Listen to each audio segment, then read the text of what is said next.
I thought the nursing home was the end of my life. That's the short version. The long version is worse.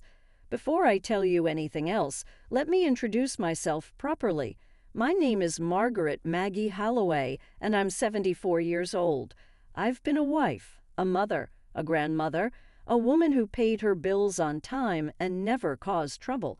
And somehow, despite doing everything right, I ended up here, in a beige room that smells faintly of disinfectant and boiled vegetables, with a name taped to my door like a reminder that I still exist. Here's the part that still makes my chest tighten. I didn't choose this place.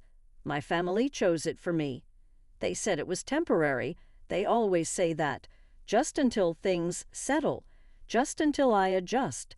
My daughter avoided my eyes when she signed the papers. My son stood behind her, arms crossed, already halfway gone. No one asked me what I wanted.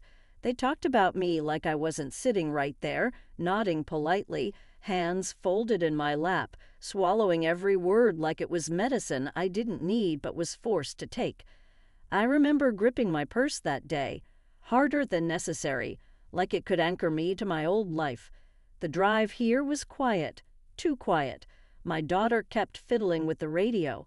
I kept looking out the window, memorizing street corners I might never see again. When we arrived, she hugged me stiffly and said, "This is for the best, Mom." Then she left. No tears, no lingering, just a wave from the parking lot like she was dropping off dry cleaning. That was 3 months ago. Time moves strangely in places like this. Days blur together. Breakfast at 7, lunch at 11, dinner at 5, because apparently old people don't deserve evenings. I learned the sound of walkers scraping against tile. I learned which nurses were kind and which ones talked over you. I learned how to disappear quietly. And I did. I disappeared. I stopped correcting people when they shortened my name without asking.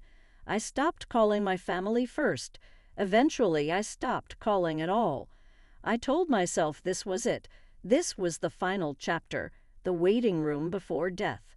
Until one afternoon, everything changed. I was sitting in the common room, pretending to read while actually watching dust float through a beam of sunlight. The television was on too loud, some game show no one was really watching. A nurse wheeled in a man I hadn't seen before and parked him 2 chairs away from me.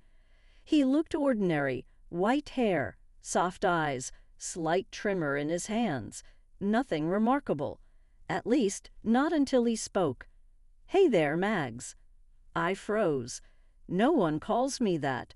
No one has called me that in over 60 years. My fingers slipped from the page. My heart started pounding so loudly I was sure everyone could hear it. Slowly, painfully slowly, I turned my head. He was looking right at me, smiling. The kind of smile that doesn't ask permission, the kind that already knows you. My mouth opened, but no sound came out. He tilted his head, studying my face, and then his smile faltered just slightly. "It's you," he said, softer now. "It has to be." I felt something crack open inside my chest, something old, something buried so deep I'd convinced myself it was gone forever. "No," I whispered, "that's not possible."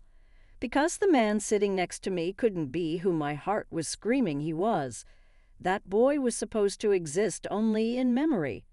And yet, there he was, waiting, looking at me like time hadn't stolen everything, like I was still Mags.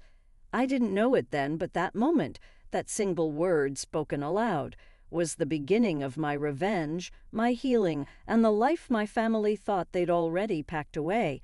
I didn't answer him right away. I just stared. My mind did that awful thing where it tries to protect you by telling you you're wrong, that this is confusion or coincidence or the early stages of dementia everyone warns you about in places like this. I actually looked down at my hands, half expecting them to be shaking. They weren't. The man cleared his throat. "I'm sorry," he said gently. "I shouldn't have." "Don't," I interrupted, my voice sharper than I intended.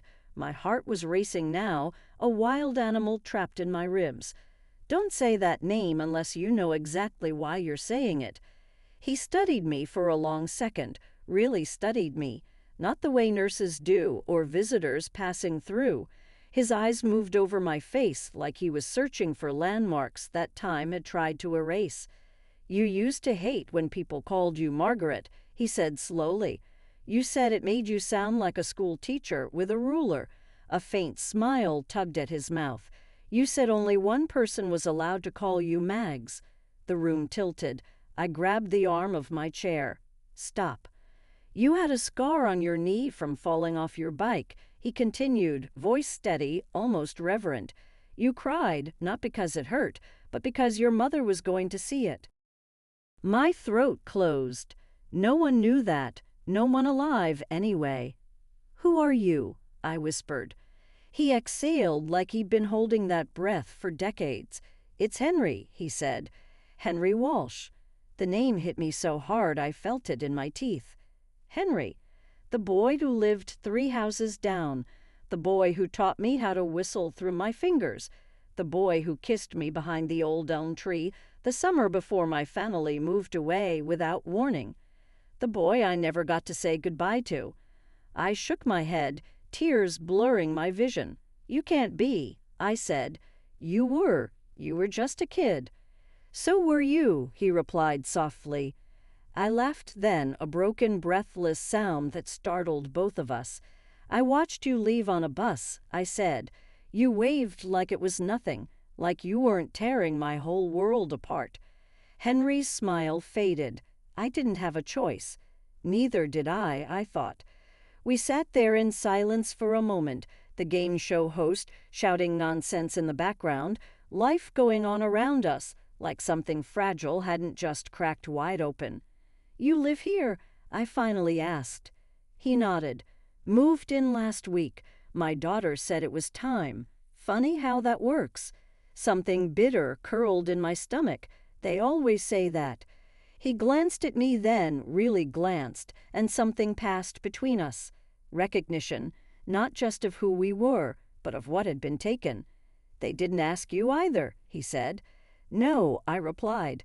They decided. Henry leaned back in his chair, eyes fixed on the television without seeing it. My son told me I'd be safer here, that I'd thank him someday. Will you? I asked. He snorted quietly. Ask me again in 40 years. I surprised myself by smiling. That afternoon turned into evening without either of us noticing. Dinner trays came and went. A nurse eventually cleared her throat and said visiting hours were over, even though neither of us was visiting. As they wheeled Henry away, he reached out and touched my hand. Just briefly, just enough. Mags, he said again like a promise. I'm glad I found you. I watched him disappear down the hall, my chest aching in a way I hadn't felt since I was 16 years old and standing in an empty bedroom full of packed boxes. That night, I couldn't sleep. I stared at the ceiling and thought about all the years between then and now. The marriage I stayed in because it was good enough. The children I raised to be independent, who now treated independence like abandonment. The life that happened instead of the one I never got to choose. And somewhere down the hall, a boy I once loved was lying awake too. I knew it. I also knew something else, something that made my heart pound with a feeling that wasn't fear. This place wasn't the end. It was the beginning of something my family would never see coming. The next morning, I dressed with more care than usual. That might sound foolish, but in a place like this, it matters. Most days I pulled on whatever was clean and comfortable, clothes meant for waiting.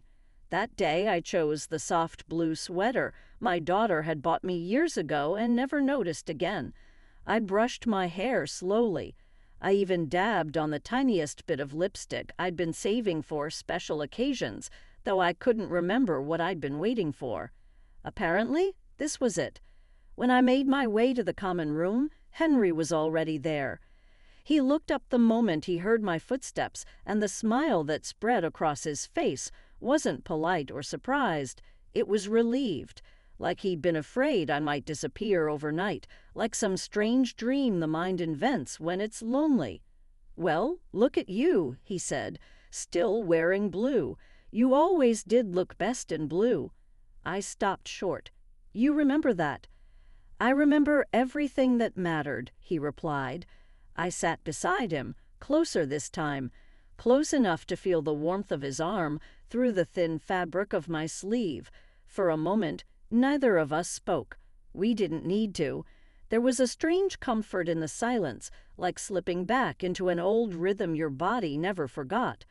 "You left without a word," I said finally. Henry nodded slowly. "My father got transferred.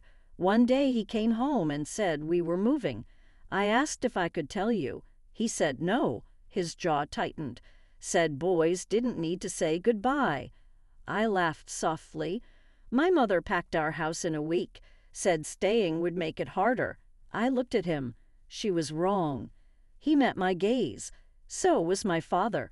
We talked for hours, about everything and nothing, about the lives we built after losing each other. Henry married young. So did I. Both of us stayed longer than we should have. Both of us did what was expected, not what was wanted. "Do you ever wonder," he asked quietly, "who you might have been if things had gone differently?"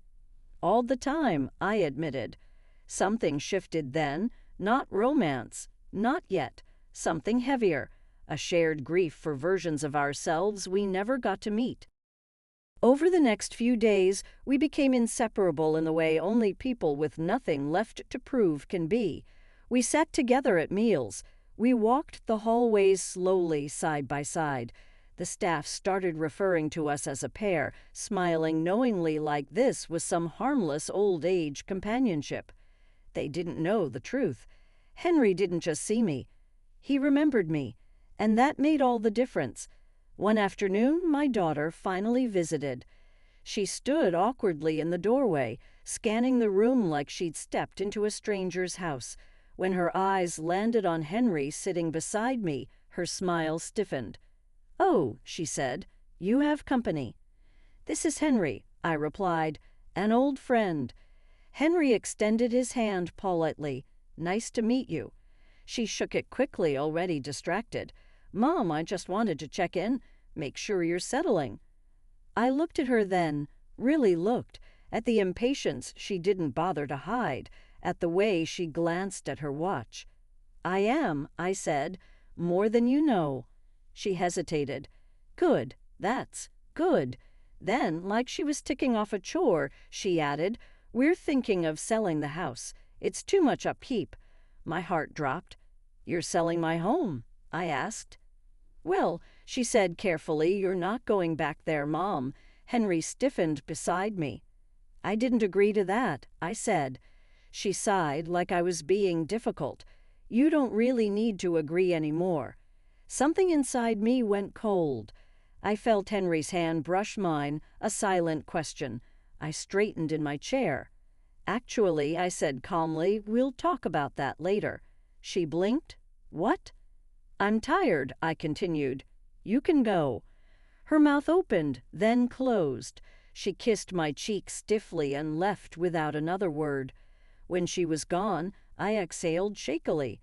"They're erasing me," I said. Henry squeezed my hand. "Not if you don't let them." I looked at him, at the quiet certainty in his eyes. For the first time since arriving here, I felt something close to power. And I realized something else, something that made my pulse quicken. Henry hadn't just come back into my life by accident. He was a reminder of who I used to be, and who I still could be. After my daughter left, the room felt different. Not quieter, heavier. Henry and I sat there for a while without speaking, our hands still touching like we were afraid the other might vanish if we let go. I could feel my heartbeat in my fingertips. Anger had settled into me, but it wasn't the wild kind. It was focused, awake. "I didn't know they were selling the house," I finally said. Henry didn't pretend to soften it. "They didn't tell you because they didn't think they had to." I swallowed. I paid for that house. Every curtain, every repair. I raised my children there.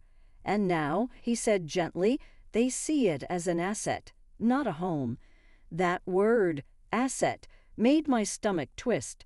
I'd spent my life turning myself into something useful to everyone else. A wife, a mother, a solution. I'd thought aging would at least buy me respect. Instead, it stripped me of my voice. That night, I didn't sleep again. But this time, I wasn't drowning in memories. I was planning. The next morning, I asked the nurse for the phone. She hesitated. Is everything all right, Margaret? I smiled sweetly. Better than it's been in months. I called a lawyer. Not the family one. Not the one my husband had used when he was still alive. I called a woman whose name I remembered from a charity luncheon years ago. Sharp, efficient, and not easily charmed. When she answered, I introduced myself calmly and said, I believe my children are trying to sell my home without my consent. There was a pause. Then she said, Tell me everything. Over the next week, I learned things my family had never expected me to learn. About power of attorney documents I'd been rushed into signing. About temporary clauses that weren't temporary at all. About how often children mistake convenience for care. Henry sat beside me through every call. Sometimes he just listened. Sometimes he asked questions I hadn't thought of. Once, when my voice started to shake, he put his hand over mine and said quietly, You're doing great, Mags. No one had said that to me in years. My son came to visit next.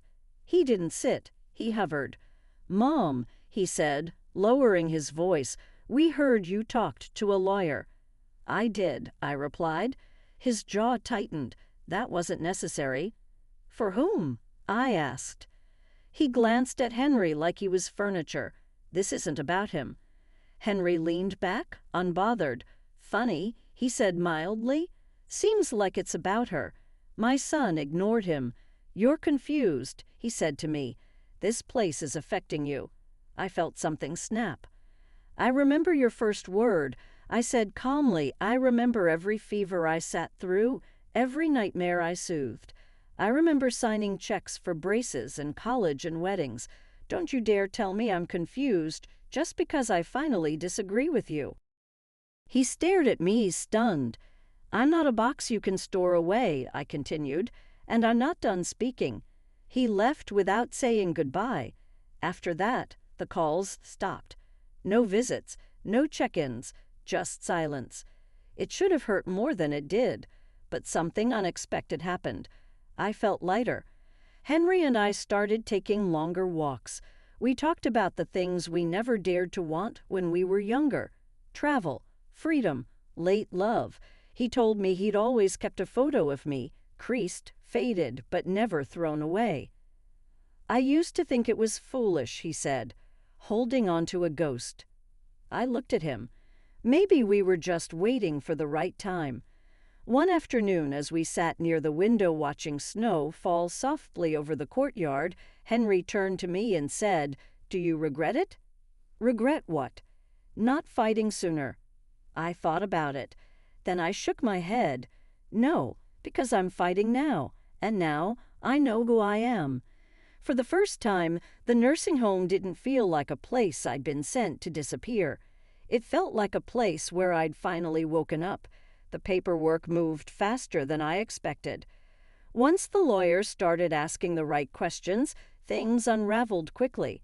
Documents my children assumed I'd never read were suddenly being read aloud to me, line by line, in a voice that treated me like I mattered. Turns out, temporary care arrangements don't mean much when the person in question is still legally competent and very much alive. That realization alone felt like oxygen. Henry joked that I was glowing. I told him it was adrenaline. The truth was I hadn't felt this awake in years. My daughter finally called. Not to apologize, not to ask how I was doing. She called to warn me. Mom, she said, her voice tight, controlled, this is getting unnecessary. I laughed softly. That seemed to unsettle her more than yelling ever could. What's unnecessary, I said, is pretending you did this for me. She exhaled sharply. We were trying to protect you. From what? I asked. Making my own choices? There was a pause. Then, quieter, you're being influenced. I glanced across the room at Henry, who was pretending very badly not to listen. No, I said. I'm being reminded. She hung up. That night, Henry and I sat outside longer than usual, wrapped in borrowed blankets, watching the lights flicker on in the windows across the courtyard. The air smelled like snow and pine cleaner. He told me about the last argument he'd had with his son before moving here. I told him about the day my husband died and how the house had never felt full again afterward. You know, Henry said slowly, I spent years thinking I missed my chance, that whatever we were was just a sweet memory. I looked at him. And now I think some things wait, he said, not because they're weak, because they're patient. A week later, the lawyer called back. My children had backed down.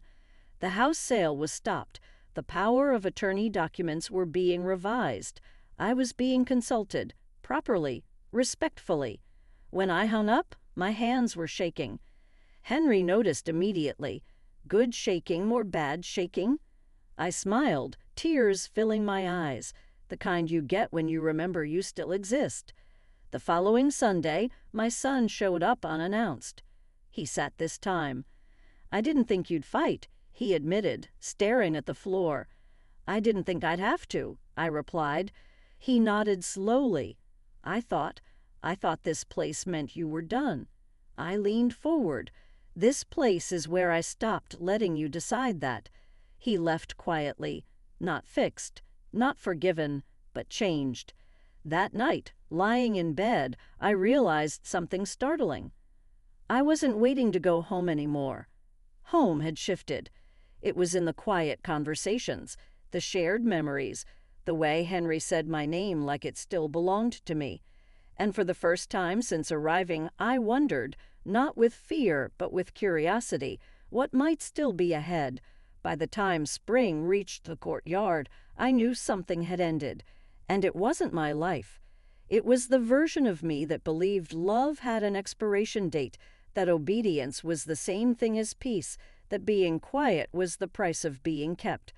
The trees outside my window were budding, stubborn, and unapologetic, and I felt something similar happening inside my chest. Henry and I sat on the bench beneath the old maple that afternoon, watching petals collect on the pavement like forgotten confetti. I never thought I'd get another beginning, he said. Neither did I replied. I thought I'd been sent here to fade. He turned to me then, his expression serious in a way I recognized from long ago. You weren't sent here to disappear, Mags. You were sent here to remember. The lawyer called later that week with final confirmation. My documents were revised. My home was legally protected. Any future decisions required my voice, my consent, my presence. I thanked her and hung up, feeling steady in a way that had nothing to do with paperwork. My daughter visited one last time. She stood by the window, arms folded, and said quietly, I didn't know how to take care of you. I believed her, but I also knew something else. You didn't ask, I said. You decided. She nodded, tears welling up. I'm sorry. I didn't rush to forgive her. I didn't need to. Some apologies are seeds. They take time. After she left, Henry reached for my hand. Are you okay? He asked. I smiled. I am. We talked about the boy and girl we'd been once, about the lives we lived without each other, about how strange and beautiful it was to find someone who remembered you before the compromises, before the silences. One evening, as the sun dipped low and painted the hallway gold, Henry said softly, I wish we'd had more time. I squeezed his hand. We do. Not years, not decades, but time that was ours. I don't know what will happen next. Maybe we'll stay here. Maybe we'll leave. Maybe love at this age looks less like fireworks and more like shared silence and warm tea and someone saying your name like it's a gift. But I know this.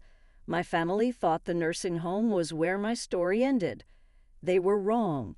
It was where I heard my childhood nicknames spoken aloud and remembered who I had always been. My name is Margaret Holloway. I am 74 years old, and this is not the end. And when I say it's not the end, I don't mean that in some vague, hopeful way people use to comfort themselves. I mean it literally, because after everything settled, after the papers were signed and the apologies were spoken, and the silence stopped feeling like punishment, something unexpected happened. Life kept going. Not loudly, not dramatically, but persistently. The days stopped blurring together. I began noticing things again. The way the morning light crept across the linoleum floor, the different footsteps of the nurses, who hurried, who lingered, the smell of fresh bread on Wednesdays when the kitchen tried a little harder. Henry and I fell into a rhythm that felt strangely sacred. We didn't rush it. We didn't label it. We just existed together. Breakfasts where we shared the newspaper and argued gently about headlines. Afternoon walks where our hands brushed, then stayed together without either of us acknowledging it. Evenings where we sat in comfortable silence, listening to other people's televisions bleed through the walls. One night I woke from a dream I hadn't had in decades. I was 16 again, sitting on the grass under that old elm tree, Henry beside me, the future still unwritten.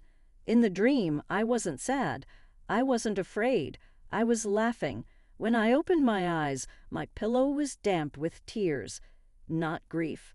Relief. Later that week, something happened that I hadn't anticipated at all. My granddaughter came to visit. She stood awkwardly in the doorway, the way my daughter used to when she was younger, like she wasn't sure she was welcome. She'd grown so much I almost didn't recognize her. Taller, sharper, carrying herself with that mixture of confidence and uncertainty only young women have. "Hi, Grandma," she said softly. I held my arms out, and she stepped into them like she'd been waiting for permission. At one point, she glanced around the room and asked, "Are you okay here?" I considered lying. I didn't. "I wasn't at first," I said, "but I am now." She nodded slowly. "Mom said you were angry." I smiled. I was. "Are you still?" I thought about it. "No," I said. "I'm awake." She looked at me like that meant something to her, like it might someday. My children didn't regain control, but they regained something else, respect. They asked instead of assumed. They listened instead of decided. Not perfectly, not always gracefully, but enough. And that was enough for me. One afternoon, Henry handed me a folded piece of paper. "What's this?" I asked. "A letter," he said, "in case I forget how to say it out loud." I waited until later to read it, alone, in my room. He wrote about the girl he loved at 16, about the woman she became, about how grateful he was that life, for all its cruelty, had circled back. He ended it with one line that made my hands shake. "Thank you for finding me again when we were finally brave enough to be ourselves." I folded the letter carefully and placed it in my drawer, next to documents that proved I still owned my life. Henry passed away quietly one early morning, holding my hand. I still live here, but I no longer feel stored away. I volunteer. I write letters. I tell stories. I remind people, especially women, that being placed somewhere without consent does not mean your voice disappears. The end only comes when you stop remembering who you are, and I never will again.